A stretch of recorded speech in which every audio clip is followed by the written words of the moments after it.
tous ces gens dans la rue, parce que quand même la révolution s'est passée dans la rue, hein, je tiens à le redire ici, c'est C'est un important. gouvernement qui aussi avait beaucoup insisté sur l'éducation, et ce sont des gens éduqués qui sont plutôt enclins à aller sur Facebook.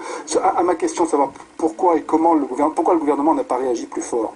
Le gouvernement a réagi vraiment fort. Hein. Il y a une police de l'Internet, il y avait une police de l'Internet en Tunisie qui est extrêmement agressive, particulièrement vicieuse, dans lequel nous on est rentré chez World Wide Web il y a un an en pensant avoir affaire à des islamistes et pour s'apercevoir qu'en fait c'était des policiers qui jouaient aux islamistes pour terroriser la population. Et on les a complètement mis à découvert. Et ça. Sur Internet, vous pensiez avoir affaire à des islamistes et en fait vous vous êtes rendu compte que c'était des agents de l'État qui se faisaient passer pour des islamistes. Absolument. Une affaire montée de toutes pièces par des agents de l'État pour faire croire à la population à la présence massive d'islamistes très agressifs sur Facebook et les terroriser littéralement. Donc ils sont quand même très sophistiqués.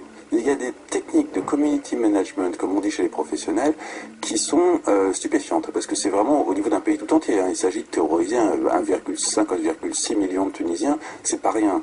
Et le tout avec des forces qui finalement sont pas si conséquentes. On les estime entre 600 et 1000 individus, avec des renforts du RCD, mais malgré tout, arriver à terroriser 1,6 million de personnes avec aussi peu de ressources, ça demande quand même une certaine ingénierie sociale.